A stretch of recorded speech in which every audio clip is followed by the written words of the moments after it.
Good morning, everyone. So, in the previous lessons, we looked at how Germany began to take steps to destroy the Treaty of Versailles, first by rebuilding its army, then by marching it into the Rhineland. And today we're going to see how a new phase, how the last phase of the interwar years began with the German occupation of Austria. And then we will see what were its consequences at the international level. In particular, we're going to see the following points. What was the Anschluss, why Hitler wanted it, how the Allies reacted, so Britain, France and Italy, even though Italy was not by now an ally of Germany, not part of the clubs of power that officially preserved the international order. And finally, we're going to look at the consequences of the annexation of Austria. In the end, I will read you, as always, a model answer. So let's start by looking at what is the Anschluss. Now, Anschluss is a German word meaning annexation, union. It is generally used to refer to the German occupation of Austria. This is Germany here and this is Austria down here in 1938, just before World War II. In March 1938, German troops marched into Austria and forced the local government to call for a plebiscite. It's a fancy word to say a referendum about merging the two countries. Under the supervision, meaning the bullying essentially, of the occupying German soldiers, 99.75% of the Austrian voters voted in favor of uniting the two countries. Austria had officially become a part of the Nazi German state, allowing Hitler to access its gold, iron and manpower reserves. If you remember, Hitler had already thought about sending troops to Austria during the short civil war that followed the assassination of Dollfuss in 1934. That time, however, he was prevented from carrying out his plan by Mussolini's military opposition. As you can see, Italy is located down here at the southern border with Austria, and in 1934 Mussolini did not want Germany to occupy Austria. In 1938 the situation, as we will see, was different, because Mussolini, which was the official guarantor of Austria's independence, was now on Hitler's side. And the German army was much better prepared and equipped after the rearmament of 1935 and could now oppose any attempts at military resistance. But why did Hitler want it in the first place? By the way, this is a cartoon about the plebiscite I told you, with Hitler representing Germany, holding Austria by the neck and saying "I do" instead of her, showing that in the eyes of the British public opinion, this is a British cartoon, Germany sort of forced Austria to be annexed. In a way, it's true. The presence of German soldiers was clearly a very important factor, but also there was a very strong support in Austria for a unification with Germany at the time. Now, not anymore. So why did Hitler want this unification of the two countries? The first thing we need to understand is that Hitler's political ideology, so the way he thought the world and his country should be run, was rooted in ethnic nationalism, the idea that the peoples who spoke the same language and shared similar culture should all live in the same country. This was an excuse he would use again and again, and for example when invading the Sudeten region of Czechoslovakia, allegedly to protect the local German-speaking population.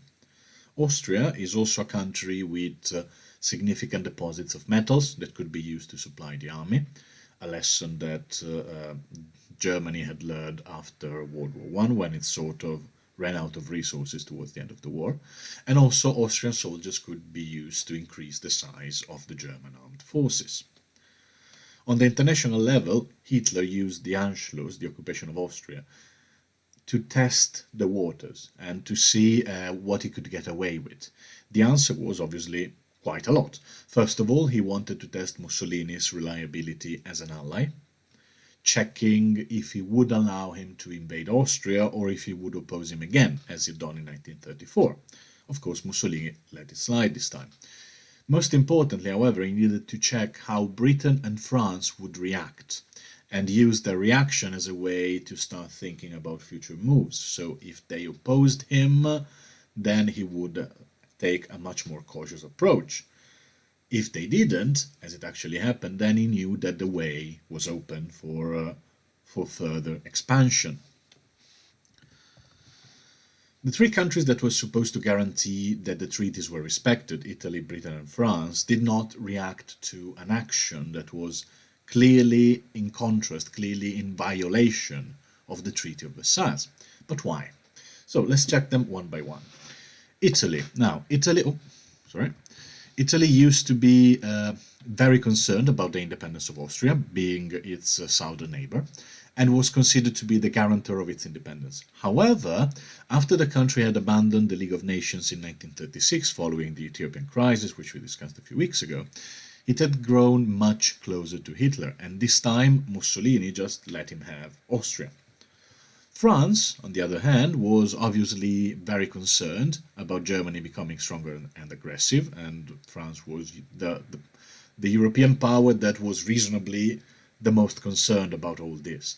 Still, being a democracy and being still shocked by the previous war, by the disasters brought by World War I, the French government did not want to start another war. Okay, so they let it slide. Britain, on the other hand, had not yet understood how much Germany wanted to dismantle the international order. What they did was hoping at this stage that a union of Germany and Austria could provide a strong bulwark against the expansion of Soviet communism, which they were worried about. We tend to see the opposition between Western European nations and the Soviet Union and Soviet communism as a thing that belongs to the Cold War, but it's much, much older than that. Most European countries that were not communist were very worried about the spreading of communism even before the Cold War. So, what were the consequences? The main consequences of the Anschluss was showing Hitler that he could get away with almost anything. He had already tested the waters when he rebuilt the German army and when he remilitarized the Rhineland. Now he just marched German troops into another sovereign state and nobody lifted a finger. The road to Lebensraum, the road to the German living space, which was to be gathered by occupying other country, was now wide open. For this reason, the success of the Anschluss is generally taken to be the beginning of the so-called appeasement phase of the interwar years.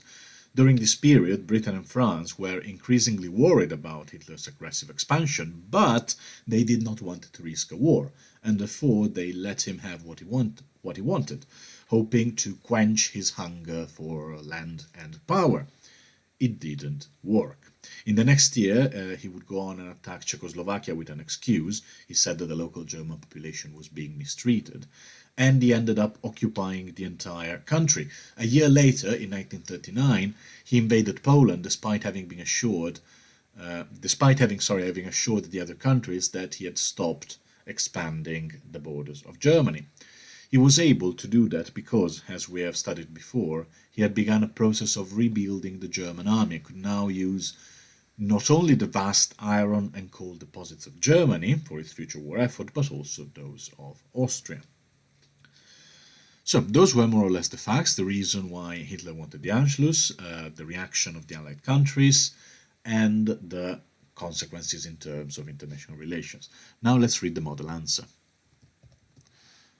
In 1938, German troops entered Austria and supervised a plebiscite asking the local population if they wanted to unite with Germany.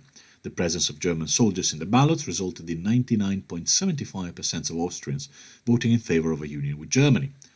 This success and the lack of opposition from the guardians of international order emboldened Germany, allowed its access to important military resources and reinforced Hitler's belief that it could get away with anything. Hitler's plan was to dismantle the Treaty of Versailles bit by bit. A big part of this plan was the reunification of German-speaking people all over Europe and the aggressive expansion of German territory. The annexation of Austria was a significant step, which increased Hitler's determination.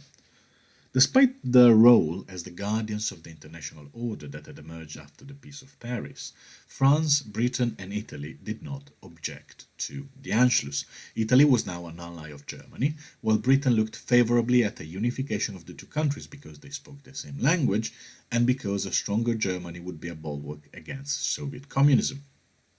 France, on the other hand, while worried about German expansionism, did not feel like going to war over this. They believed that Hitler could be appeased and another war could be avoided by allowing him to achieve some of his goals, even if they went against international law. However, while Britain and France felt that if they allowed Hitler to gain Austria, his hunger for land and power would be sated, Hitler himself saw it as a sign of weakness. In the next year, he would step up his game and make even more blatant violations of international law, occupying Czechoslovakia and eventually invading Poland in 1939, thus starting World War II. So that's it for today. Looking forward to read what you can write, and see you next time.